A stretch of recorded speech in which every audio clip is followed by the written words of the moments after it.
Before we get into this video, I just want to explain what this is.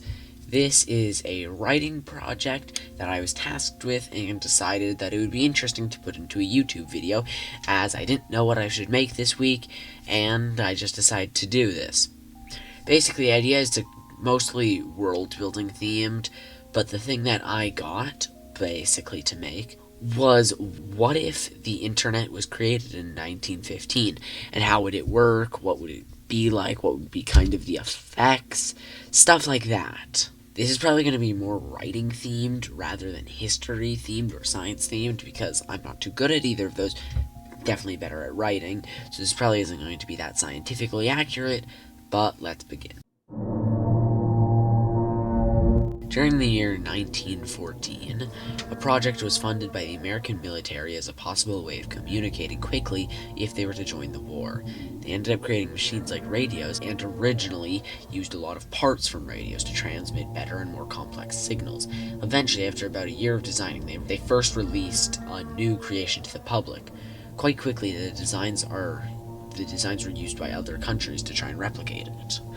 They're a group of cylindrical tube-like machines that are as tall as a person, each with a large metal disc on top and a flat, foggy glass screen. They're a revolutionary breakthrough that can send messages that are even projected onto the screens by internal lights. The people demonstrating to the public explain how they can also send and store data into large cube-like machines that are described as having hundreds of metal discs that can record and redistribute data.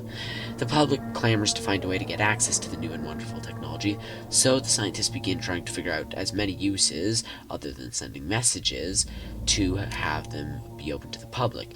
And eventually, only a few short months later, the scientists reveal the newest design. The machines now have a large vertical slit, and the scientists demonstrate they've created keys that are all unique and are recognized by the machine and can pull up specific data. The ideas are spread more thoroughly to engineers to design 4 more programs for each person to use.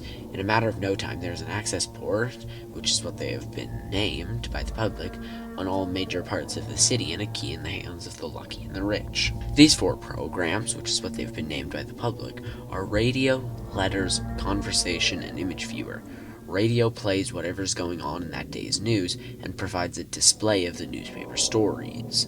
Letters lets any person with a key send messages to any other person with a key. This is where the creation of port names are created. Due to the fact that all people's keys are just a string of numbers, the engineers implemented names that can be chosen by one with a key. Letters skyrocketed in use when America, Australia, and Britain all connect their separate networks. Conversation lets people enter message strings like letters, but with entire groups of people. It allows for groups to be created for specific things, and when ports are updated to have audio capturing abilities, they allow many people to talk together. Image Viewer is a program that uses a smaller slit on the side to put in and scan photos that had been taken and send them to specific people, or create collages which are similar to the groups in conversation but are purely photograph based. Even though the general public isn't made by the access ports, there are lines just to use them. A group of people still protest against the growing number of them. And this is because of the 2 facts that the discs that are sending waves sometimes emit low hums, and people have begun suspecting the idea that they are harmful to the ears, while others are concerned about the power lines running to them, as they take up too much electrical power have been strung up near them. As the months progress, the access ports become a booming industry, and they are found on most parts of the city and very rarely in the homes of the rich, who have paid to have them made specifically. Myths begin to spread like wildfire over the conversation groups, populated by already existing myths and entirely new ones.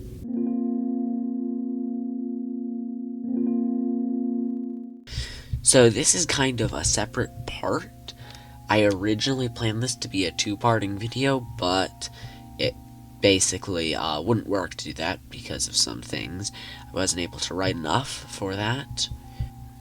The idea for the second part is it just follows the day-to-day life of basically just a normal person and just one of their days to show how it has affected people's days. This is kind of the other part of the writing process that I need to go through to write this.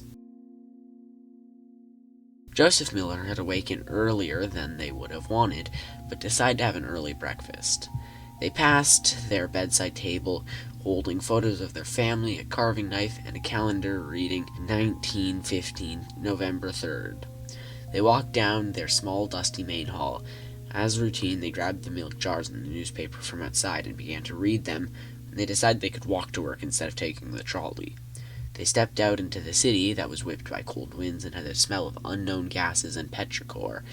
As they walked, they passed nothing interesting except a group of protesters who were gathered on an access port shouting about how nobody noticed the dangerous humming coming from the machines at night, or at quiet times in the morning. Joseph arrived at a small drugstore that he worked as a cleric. The building was made of stone bricks and the counter was of dark wood. The day passed as usual. Every once in a while, he would have a small conversation with a person about whatever topics came up. This time they had a brief conversation with a person who must have been an engineer working on the access ports, because they kept going on about how they have been working to recreate chess so people could play it against other people from across the world using the access ports. Every once in a while, Joseph would see someone they knew or more recognized, as was the case with some of the same protesters. There was one who would always put up posters, either drawings of people dying from the access ports or boards of ramblings about them. Joseph was always called to take them down, and like routine, when the woman left and walked over, he took down the posters. After a few more uneventful hours, it had become their lunch break. Joseph decided to walk to a bakery next door and grab a pastry. He had been saving up money so he could buy a key, and then remembered that after his next shift he would probably have enough money to buy one. They continued to walk with an extra spring in their step. The bakery was a high-end place that had spent enough money to have an access port in the building. Joseph looked at a man using it, writing a letter to someone, and thought about how that could be him soon, and how easy it would be to talk to his parents who were still in Texas. They bought a small cheese and meat croissant that he ate on his way back to the store and looked up at the sky, noting how gray and stormy the clouds were. Joseph picked up a newspaper on his way back and decided to read it during the times nobody was at the store. It consisted of some story about how Hungary defeated Italy at the Isonzo River Great War, and another one about what the man had been talking about with the new chess program that was planned to be added to the access ports in only a few months, some advertisements about cigarettes to cure sore throats, a secondary article about some murderer who had been talked about a lot, an increased rate in access port keys being stolen, and an Italian politician who had died. The moments of Joseph buying the key passed in a blur, with the only main memory being passing two $20 bills and getting a key past him. The next thing he knew, they were in front of an access port and they stuck the key in. It booted to life and displayed the words "New Key Setup" and a dotted line. Joseph used the typewriter-like setup to write the name Joseph Miller.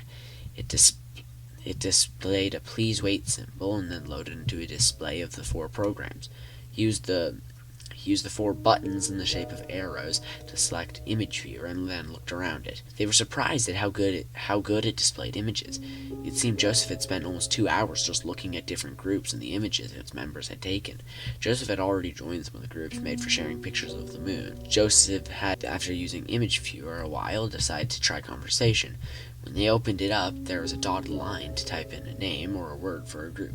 Joseph decided to look for a group dedicated to talking about myths and urban legends that they had heard about on the news, which were getting so popular on Conversation. Joseph started looking at one. There was some interesting discussion about weird images that had been shared, showing creatures in the woods. Joseph saw someone talking about a monster story he remembered people in his hometown talking about. Even though most of the messages didn't believe it existed, he was still surprised at how amazing it was to see people answer his questions and react to it. Joseph wrote and explored until his heart's content, and then walked back home in the cold night air. So I hope you enjoyed that. It was just kind of something I decided to do for this little while.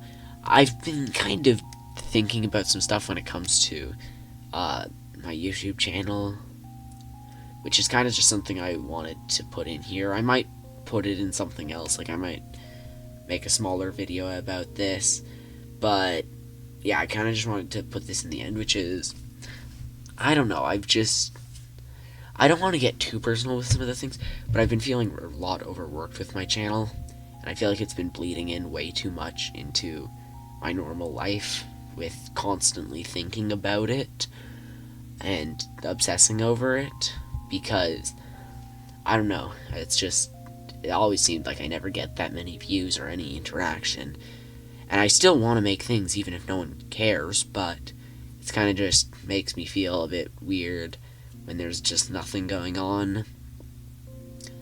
But yeah, that's probably why some of my videos aren't that good, because it makes me feel less excited to do them, and then in turn it makes me spend less work on them, which probably is one of the reasons why I'm not getting that many views, is because I'm not actually spending that much work on them, because I don't feel like they're getting that much views, which I've been kind of working on some things and thinking about it and trying to figure out better ways to manage all of that.